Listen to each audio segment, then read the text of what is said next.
Okay. ఇప్పుడు ఇక్కడ కొంచెం లోకల్, నాన్ లోకల్ ఇష్యూస్ ఏమన్నా బాగా కనిపిస్తుందా? ఎందుకంటే మీరు ఒక ముందు నుంచి ఎదిగినోళ్ళు, మాకు ఒక పొలిటీషియన్‌గా పైనుంచి మేయర్ స్థాయి దాకా వచ్చినోళ్ళు. ఇక చాలామంది ఏమంటారంటే, మా మేయర్ ఇక్కడ కాదు కదా! నాన్ లోకల్ కదా! అని చెప్పేసి ఒక ఫీలింగ్స్ అయితే వస్తా ఉంటది. దీని మీద మీరేమైనా సఫర్ అయిండ్రా? అంటే ఒకప్పుడు పీర్జాదిగూడలో నాకు తెలిసి 2000, 3000 ఓట్లుంటాయి. 2000 ఉంటుండే. కన్నా అవును. 2000 కూడా ఉండుండవు. అవును. 1000, 800 ఉంటాయి. అవును. అదే మేడిపల్లిలో 200, 300, 500 ఓట్లుంటాయి. పర్వతాపూర్‌లో కూడా గంతే 200, 300, 500 ఓట్లుంటాయి. అవును. ఇయాల ఈ 3 కలిపి 80,000 ఓట్లు ఎట్లయినాయి? అవును. ఇక్కడోళ్ళే మరి అందరు భూములు ఇచ్చి పట్టుకొచ్చిరా? లేదు కదా! అంతా వాస్తవం. Valid point. హైదరాబాదు సెటిల్మెంట్‌లో హైదరాబాద్ పెరిఫెరీలో చాలామంది ఏ రూటోళ్ళు ఆ రూట్. నల్గొండ, వరంగల్, కరీంనగర్ ప్రాంతం వాళ్ళంతా ఈ ప్రాంతం వైపు వచ్చి సెటిల్. అప్పుడు కొంచెం ల్యాండ్స్ అగ్గుండే. హ్మ్. కిరాయిలు కూడా అగ్గుండే. అవును. బ్యాచిలర్స్‌కి అవును. వచ్చి అవును. లేకపోతే అవును. రూములు దొరుకుతుండే. అవును. సో, అట్లా అట్లా అప్పుడప్పుడే రియల్ ఎస్టేట్ వ్యాపారం కూడా అయితుంది కాబట్టి ఇక్కడున్న ఎవరికైతే భూములు ఉన్నాయో ఆళ్ళు భూములు రియల్ ఎస్టేట్ వాళ్ళు వచ్చి వాళ్ళ దగ్గర కొనుక్కోవడము, లేకపోతే లేఅవుట్లు చేసి ప్లాట్లు అమ్మడము, అట్లాంటిదంటే ఎక్స్‌పాన్షన్. ఊరు కూడా ఎక్స్‌పాన్షన్ అయితది. ఊరు ఎక్స్‌పాన్షన్ అయినట్టే హైదరాబాద్ కూడా ఎక్స్‌పాన్షన్ అయితది. అవును. హైదరాబాద్ ఎక్స్‌పాన్షన్ అయ్యే క్రమంలో వందల లేఅవుట్లు వచ్చినాయి. వేల ప్లాట్లు వచ్చినాయి. వేల ప్లాట్లలో కొనుక్కున్నారు. కొనుక్కొని కట్టుకున్నారు. కట్టుకొని స్థిరంగా ఇక్కడ ఉంటుర్రు. ఉపాధి ఉంటుంది. కోసం హైదరాబాద్ అందరూ వచ్చినోళ్ళమే. అవును. ఎక్కడెక్కడో దూరం మనోళ్ళంతా అమెరికాలో పోయి బతకంగా లేంది. మరి మనోళ్ళంతా ఇది మన యూకేకి పోయి సెనేటర్లు గాంది లేంది. అవునవును. మనోళ్ళంతా ప్రైమ్ మినిస్టర్ రేస్ ప్రధానమంత్రులు. ఆ! ప్రధానమంత్రి రేస్‌లో ఉండంగా లేంది. అయిండ్రు గూడా. మనోళ్ళు పోయి అమెరికాలో సెనేటర్లు కాంగలేంది. అక్కడ అవును. కూడా అవును. ప్రెసిడెంట్ లెవెల్‌లో రేస్‌లో ఉన్నాడు గదా! ఉండంగా లేంది. ఆ! ఓ నల్గొండ బిడ్డ మోత్కూరు పాలడు గ్రామంలో పుట్టిన బిడ్డ పీర్జాదిగూడలో వచ్చి అవును. మేయర్ కావద్దా? 100% ఇక్కడున్న ఎందుకు? మరి ఇక్కడ ఒరిజినల్‌గా పుట్టిన పాపులేషన్ ఎంత? అవును. అది కాదు. అసలు ఎక్కడ పుట్టినావు మనకు ఆ ప్రాంతం మీద, ఆ ఊరు మీద. అవును. నేను ఇక్కడ పీర్జాదిగూడకు వచ్చిన 2001లో వచ్చిన. దాదాపు 23 ఏళ్ల కింద. 23 ఏళ్ల కింద వచ్చినప్పుడు ఈ ఈ ప్రాంతం అంటే అవును. ఎందుకంటే ఇక్కడే నేను వకీలుతోటి మొదలుపెట్టిన నా కెరీర్. అవును. అంతకన్నా ముందు నేను చిన్న చిన్న బిజినెస్ చేసిన. రిలయన్స్ ఫోన్లు కూడా అమ్మింది నేను. ఓకే. సో, అట్లా అట్లా ఒక్కొక్క మెట్టు వకీల్ నుంచి 3 ఇళ్ళు, 3 ఇళ్ళ నుంచి 6 ఇళ్ళు, 6 ఇళ్ళ నుంచి అపార్ట్మెంట్ నుంచి గేటెడ్ కమ్యూనిటీ అవును. ఇట్లా మనం ఎట్లెట్లా ఎదుట మనం క్యాపిటల్ పెంచుకుంటూ లేకపోతే పార్ట్నర్లు కలుపుకుంటూ హ్మ్. పోయి మన బిజినెస్ ఎక్స్పాండ్ చేసి మనం ఒక నిజాయితీగా వ్యాపారం చేసినాం ఇక్కడ. ఈ ప్రాంతంలోనే నా యొక్క బిజినెస్ ఉండే. అవును. కాబట్టి ఈ ప్రాంతానికే మనం ఒక మంచి విజన్ చేయాలి. ఎందుకంటే మేమప్పుడు హ్మ్, గ్రామ పంచాయతీ ఆఫీస్ పోవాలంటేనో, అవును. లేకపోతే ఎంఆర్ఓ ఆఫీస్ పోవాలంటే బిల్డర్‌గా పోతే మేము గంటలు వెయిట్ చూసేది. అవును. అక్కడే కూర్చునేది అంతే. ఇక లోపలున్న వార్డ్ మెంబరో, అవును. లోకల్‌లో లీడర్ ఆయన పోడు. మనల్ని ఆఫీసర్ మమ్మల్ని రానియ్యడు. రానియ్యడు. మాకు వాస్తవం. పర్మిషన్ కావాలనో, లేకపోతే ఏదైనా సర్టిఫికేట్ కావాలనో, లేకపోతే ఏదైనా మాట్లాడాలనో, ఇంటి పన్ను కట్టాలనో పోతే గంటలు మేము బయటనే ఉండాల్సొచ్చేది. వాస్తవం అండి. ఈళ్ళే వాస్తవం. అంతకుముందు మీరు చెప్పిన ఇక్కడ లీడర్లే. అవును. గంటలు ఆడ కూర్చుంటే నేను గూడా తంటాలు పడ్డా. ఎప్పటికైనా నేను ఆ కుర్చీలో కూర్చోవాలిరా, ఆ! ఎప్పటికైనా నేను ఈ ఊరికి హెడ్‌ని కావాలని చెప్పి అవు. ఆనాడు అనుకున్నా. దాని ప్రకారమే మన నిజాయితీ పనిచేసింది. మనము ప్రజలకు మనం ప్రజెంటేషన్ నచ్చింది. మనమైతేనే ఈ ఫిర్యాదు కూడా మంచిగా సుసంపన్నంగా, హ్యాపీగా, కంఫర్టబుల్‌గా ఉంటదని చెప్పి. అంతకుముందు లీడర్లు వస్తే అరాచకం తప్ప ఏముండదు. ఏముండదు. మనకి ఇదే ఏంచి బతుకొచ్చినవురా అనే కానించి అదే ఆ మాజీ ఎమ్మెల్యే గట్లే ఉండే. మా దగ్గర స్థానిక లీడర్ కూడా గట్లే గట్లే ఉండే. ఉండే. మీరేంచి వచ్చిర్రు? ఏం కథ? రైట్. ఎట్లా ఏంటి ఆ! ఎట్లా అనిపిస్తదన్న? ఈ 4.5 సంవత్సరాలు మేయర్‌గా మీరు చేసిన అభివృద్ధి పనులు అబ్బా! చాలా హ్యాపీగా ఫీల్ అయినటువంటి ఫిర్యాదు మీరు చేసిన సేవలు మాకు కొంచెం సార్ చెప్పొచ్చు. అభివృద్ధి అంటే చానా ఉన్నాయి. హ్మ్. నిజంగా గూడా అంటే ఓసారి మనకు బాధ్యత అప్పచెప్పిర్రు ఫిర్యాదుగూడ ప్రజలు. అవును. గౌరవ కేసీఆర్ గారు, కేటీఆర్ గారు గూడా మనల్ని నమ్మి రాష్ట్రంలో ఎక్కడ గూడా మేయర్ క్యాండిడేట్ లేకపోతే చైర్పర్సన్ ముందు డిక్లేర్ చేయరు. అవును. ఎందుకు చేయరంటే ఏ పార్టీ అయినా సరే. అవును. అవునవును. చేస్తే ఓ నలుగురు మేయర్‌లు, చైర్మన్ కావాలనుకుని డైరెక్ట్ వచ్చి ఆయన ఊడగొడతారండి. అవునవునవును. అట్లాంటి జనరల్‌గా చేయరు. మనసులో ఉన్నా చేయరు. అవును. బట్ నా విషయంలో అట్లా జరగలే. ఆ! కేసీఆర్ గారికి అపారమైన నమ్మకం ఉండే. ఓకే. నేనెవరో తెలవకముందు ఈ రోడ్డు గుండా పోతుంటే నా పోస్టర్‌లు అవేవో చూసి ఈ ఈ ఈ వెంకటరెడ్డే ఉన్నట్టున్నా ఇక్కడ కాబోయే మేయరు, చైర్మన్ అని అప్పుడే. కేసీఆర్ గారు వారి దగ్గరున్న అనుకున్న సందర్భం ఉన్నాయి. వావ్! వావ్! So, wow! అట్లాంటి ఎలివేషన్‌లో మనం వచ్చినాం. ఓకే. కేసీఆర్ గారు డైరెక్ట్‌గా ఇక్కడ మన పల్లా రాజశేఖర్ గారితోటి నా ఒక్క ఎలక్షన్ మున్సిపల్ మొత్తం కేటీఆర్ గారు అన్ని ఎలక్షన్ చూసుకుంటే, అవు. ఫిర్యాదుగూడ మాత్రం కేసీఆర్ గారే స్వయంగా ఎవరు టికెట్ ఇయ్యాలి ఏంది అనేది మమ్మల్ని అడిగి ఓ లిస్ట్ తెప్పించుకొని వాళ్ళకే ఇయ్యాలి. లేకపోతే రేపు కౌన్సిల్‌లో ఇబ్బంది అయితది అని చెప్పి హ్మ్. అంత విజన్ ఉన్న నాయకుడు ఆయన. సో, వాళ్ళు నమ్మి మనకు ఒక బాధ్యత అప్పచెప్పిర్రు.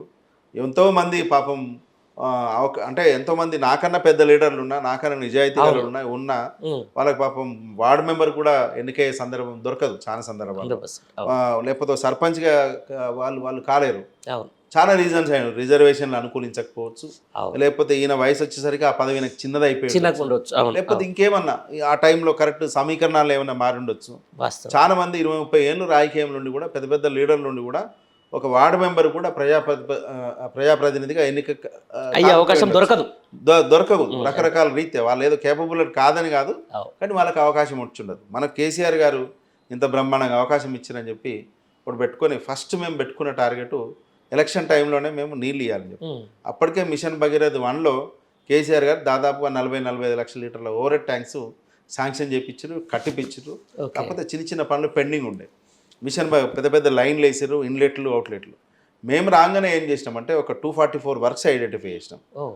కొన్ని చిన్న జంక్షన్లు, గేట్ వాళ్ళు, లేకపోతే ఇక్కడి నుంచి అక్కడికి ఏమన్నా పైపు పాత లైన్కి కొత్త లైన్కి ఏమన్నా ఒక కనెక్షను, టీ బెండ్స్, జంక్షన్స్, ఇట్లా కొన్ని చిన్న చిన్న నెట్వర్క్స్ అన్నీ మేము మున్సిపల్ ఫండ్ నుంచి జలమండలి ద్వారా ఏర్పాటు చేసుకొని 2,44,00,000 పనులు మేము ఆ వచ్చిన 2-3 నెలల్లోనే చేసినాం. హ్మ్. ఆ చేయగానే రిజర్వాయర్లు ఓపెన్ చేసుకోవడం, వాటికి కేసీఆర్ గారు నీళ్ళు కూడా సరిపోవంటే ఆయనే స్వయంగా ఆర్డర్ చేసి వాటర్ క్వాంటిటీ కూడా దాదాపు అప్పుడు 6-7 MLD కూడా వస్తలేకుండా మాకు. దాని తర్వాత 13-14 MLD శాంక్షన్ చేయించింది సార్. అట్లా దినం తప్పించి మేము వచ్చిన 3-4 నెలలకే ఇట్లా రాగానే ఇట్లా మొత్తం అవును. వాటర్ రాగానే ప్రజలంతా అరే బ్రహ్మాండం అని చెప్పి మంచి బ్రహ్మాండంగా మమ్మల్ని అప్రిషియేట్ చేయడం జరిగింది. ఎందుకంటే 1500 ఫీట్లు వేసిన బోరు 3 లక్షలు ఖర్చు పెట్టి అవును. బోర్ బాగా వేస్తే కూడా ఇబ్బందికరంగానే ఉండే. దాంట్లో సుక్కస్ నీళ్ళు వచ్చే పరిస్థితి లేకుండే. కొన్ని ట్యాంకర్ కొందామంటే మాకు ఓ పక్కన ఈ చెరువు, హ్మ్. ఉప్పల్ చెరువు, ఓ పక్కన పీర్జావుడి చెరువు, ఓ పక్కన మూసి. అది అవును. ఆ మూసి పక్కనో, పీర్జావుడి చెరువు పక్కనో, ఉప్పల్ చెరువు పక్కనో బోరేస్తే అవును. ఆ నీళ్ళే మేము స్నానం చేయాలి. ఆ ట్యాంకర్ కూడా పొద్దున మనం బాత్రూమ్ పోదామంటే ట్యాంకర్ టైంకి వచ్చే కాదు. అంత దయనీయమైన పరిస్థితి ఉండే. సో అది అత్యంత సాటిస్ఫాక్షన్ ఏంటంటే మేము వచ్చిన కొద్ది రోజుల్లోనే మంచిగా దినం తప్పించిన మంచిగా గంట సఫిషియెంట్గా వాటర్ ఇచ్చిరావు. దీని తర్వాత వీళ్ళకి వచ్చిన తర్వాత ఈ ప్రభుత్వం మారినాక మేము దినం తప్పించి దినం ఇచ్చినాము. హ్మ్. వీళ్ళు 3 రోజులకు ఒకసారి ఇచ్చే పరిస్థితి వచ్చింది ఆల్రెడీ. అవును. చూస్తున్నాం మేము. బట్ ఇంకా విజన్ ఉన్న నాయకుడు తప్ప కేసీఆర్ గారు కాబట్టి ఆయన ఏం చేసిందంటే ఔటర్ రింగ్ రోడ్డు పరిధిలో చాలా అవసరం వస్తుంది, రేపు ఎక్స్పాన్షన్ చాలా ఎక్కువ ఉంటుంది కాబట్టి ఒక 1,200 కోట్లు శాంక్షన్ చేసిండు. హ్మ్.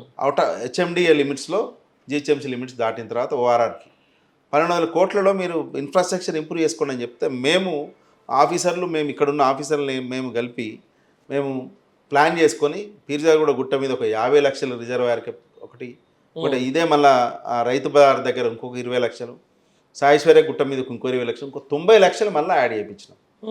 సో 90 లక్షల రిజర్వాయర్లు మన ఎలక్షన్ ముందు స్టార్ట్ చేసినాం పైప్ నెట్వర్క్ అంతా. అంటే అంతకుముందు 45 లక్షలు ఉంటేనే దినం తప్పించి దినం ఇచ్చినాము. 90 లక్షలు యాడ్ అయితే ఇంకా రోజు 24 గంటలు ఇవ్వచ్చు అనేది 20 ఏళ్ళు బాధ ఉండొద్దు అనేది సార్ ఇచ్చిన అవకాశాన్ని మేము కొంచెం తెలివిగా వాడుకొని ఆఫీసర్లను కన్విన్స్ చేసుకొని జాగాలు చూపించి మన రెవెన్యూ నుంచి ల్యాండ్స్ అలాట్ చేయించి ఒక లీడ్ తీసుకొని మనం ఏర్పాటు చేసినాం. ఇప్పుడు వచ్చిన ప్రభుత్వం కనీసం వీటిని నింపితే మళ్ళీ బ్రహ్మాండంగా నీళ్ళు ఇవ్వచ్చు, కానీ నింపుతలేదు. కొత్త వాళ్ళకు మేనేజ్మెంట్ రాకనో లేకపోతే ఇంకేదో ఎందుకు వేస్తాం. అది నెంబర్ 1 మాకు వచ్చిన బ్రహ్మాండమైన మంచి ఇది. తర్వాత ఏం చేసినామంటే మేజర్ రోడ్స్ ఏవైతే ఉన్నాయో కాలనీ టు కాలనీస్, పెద్ద కాలనీల రోడ్లు, లేకపోతే బొడుపల్ దగ్గర నుంచి సిగ్నల్ దగ్గర నుంచి మా పిర్జాగూడ నుంచి ఆ బొడుపల్కి వెళ్ళే దారి కానీ, బుద్ధనగర్ దారి కానీ, కేఎల్ఎం గల్లీ కానీ, లేకపోతే పర్వతాపూర్ రోడ్డు కానీ, ఇట్లా మధ్య చాలా లింక్ రోడ్స్ ఏం చేసినామంటే ముందు మేడిపల్లి రోడ్డు అయితే ఈ మంచిగా బ్రహ్మాండంగా చేయాలనే ఉద్దేశంతో వీటిని ఫుల్ స్కేప్లో డెవలప్ చేసి మంచిగా యాక్సెసిబిలిటీ కొనసాగించాం. అది కూడా మంచి మార్పు కనిపించింది పబ్లిక్లో. అరే అంతకుముందు పక్క మున్సిపాలిటీలో మంచి గ్రాండ్గా కనిపిస్తే పీర్జాగూడలో ఎక్కడ చూసినా బ్రహ్మాండంగా నైస్ అప్రోచ్ రోడ్స్ ఉన్నాయని చెప్పి ఇంకొక టాపిక్ వచ్చింది. గౌరవ ముఖ్యమంత్రి గారు మా దగ్గర వైకుంఠ ధామాన్ కోసం ఒక మా మిత్రులే సార్ని అడిగితే దాదాపుగా ఒక 3.5 కోట్ల రూపాయలు ఇక్కడ శాంక్షన్ చేసి బ్రహ్మాండంగా వైకుంఠ ధామం, హిందూ ముస్లిం క్రిస్టియన్ ఒక మంచి కాన్సెప్ట్ తీసుకొని బ్రహ్మాండంగా మీకు పబ్లిక్ పార్క్ కన్నా అందంగా ఉంటుంది మా యొక్క గ్రేవ్ యార్డ్. సో మంచి చాలా చక్కగా ఆహ్లాదకరంగా ఉండే, పోయినా కూడా అబ్బా ఇంత బాగుంటుంది ఇది పార్క్ లాగా ఉంది తప్ప గ్రేవ్ యార్డ్ లేదనే సందర్భంలో అట్లాంటివి చేసినాం. దాదాపు 100 పార్కులకు మేము కాంపౌండ్ వాళ్ళు కట్టినాం. ఒకటే టైప్ డిజైన్ చేసి ఎక్కడ పార్కులు ఉంటే అక్కడ ఎందుకంటే ఫ్యూచర్ జనరేషన్ అసెట్ అది. అవును. సో కాబట్టి ఆ పార్క్ ఎందుకంటే ఏ మాత్రం స్థానం దొరికినా కబ్జా అయిపోతాయి. మళ్ళీ అట్లా 100 పార్కులు మేము రాకముందే పోయింటాయి. అవును. దాంట్లో ఏం అనుమానం, రికార్డు మార్చి అది మార్చి లేఅవుట్ మార్చి అట్లా చేసిన సందర్భాలు చాలా ఉంటాయి. కాబట్టి ఇక ముందు కూడా అట్లా జరగొద్దని చెప్పి సో మ్యాక్సిమం ఎంత వీలైతే అంత కంట్రోల్ చేసి దాదాపు 100 పార్కుల పైన మేము కాంపౌండ్ వాళ్ళు పెట్టడం జరిగింది. సో ఇట్లా మనం హరితారం ప్రోగ్రామ్ చాలా చక్కగా పిజ్జా కూడా అంతా పచ్చగా ఉండాలండి. మల్టీ లేయర్ అవెన్యూ ప్లాంటేషన్ మేమే చేసినాం. ఓకే. మియావాకి ప్లాంటేషన్ రాచకొండ కమిషనరేట్లో యాదాద్రి ప్లాంటేషన్ పెట్టింది సార్, అది మేమే చేసినాం. ఇక్కడ మంచి ఓపెన్ ఎయిర్ జిమ్ములు దాదాపుగా 1.5 కోటి పెట్టి ఓపెన్ ఎయిర్ జిమ్ములు ఎక్కడంటే ఎక్కడెక్కడ లేడీస్కి కంఫర్ట్గా ఉండేట్టుగా ఎక్కడ పడితే అక్కడ మంచి ఓపెన్ ఎయిర్ జిమ్ములు మంచి అంటే చాలా చక్కగా చేసినాం. పార్కులు పిల్లలు ఆడుకోవడానికి మంచి ఒక 4-5 పార్కులు మంచి మోడర్న్ అల్ట్రా ఫెసిలిటీస్, టాయిలెట్లు, children play area, walking track, మంచి లాను, ఇట్లా బతుకమ్మ దసరా ఆడుకుంటట్టు లేకపోతే కొన్ని వినాయక చవితి మండపాలు అట్లా అన్నిటికీ పట్టుకునేటట్టుగా మల్టీపర్పస్లో మంచి పార్కులు కూడా డెవలప్ చేసినాం. ఇంకా మంచిగా ఏమనిపిస్తుంది అంటే కోవిడ్ అప్పుడు మేము బ్రహ్మాండంగా కోవిడ్ సెంటర్ పెట్టి పిర్జాడ మున్సిపల్ కార్పొరేషన్ 33 బెడెడ్ ఒక డాక్టర్ విక్టర్ ఇమాన్యుల్ ఆయన సపోర్ట్ తోటి మా మున్సిపల్ ఫండ్ కొంచెం డోనర్స్ ఇచ్చిన ఫండ్ ఇదంతా కలిపి అప్పుడున్న కలెక్టర్ గారు అప్రూవల్ తీసుకొని కోవిడ్ హాస్పిటలే సెటప్ చేసి గవర్నమెంట్ తరఫున మెడిసిన్, మున్సిపాలిటీ తరఫున ఫుడ్, బెడ్ అరేంజ్మెంట్స్ ఇవన్నీ అవసరమైతే అడిషనల్ స్టాఫ్ పెట్టి బ్రహ్మాండం దాదాపు 350 మంది ఫస్ట్ ఫేజ్లో, 350 మంది సెకండ్ ఫేజ్లో వాళ్ళకి ట్రీట్మెంట్. అది ఇంకా చాలా సాటిస్ఫాక్షన్. చాలా మంది వరదలప్పుడు అతలాకుతలం అయిపోయినాం. పిజ్జా కూడా చెరువు కట్ట దిగిపోయింది. మేడిపల్లి చెరువు కట్టకు అసలు అవుట్లెటే లేదు. ఈ లేడీ వాళ్ళని తెలియక నా వాడే అదంతా మొత్తం నిండిపోయింది. ఆ వరదలలో వచ్చి చాలా వార్డులు నీళ్ళలో మునిగిపోయి పడవలేసుకుని తిరిగే పరిస్థితి.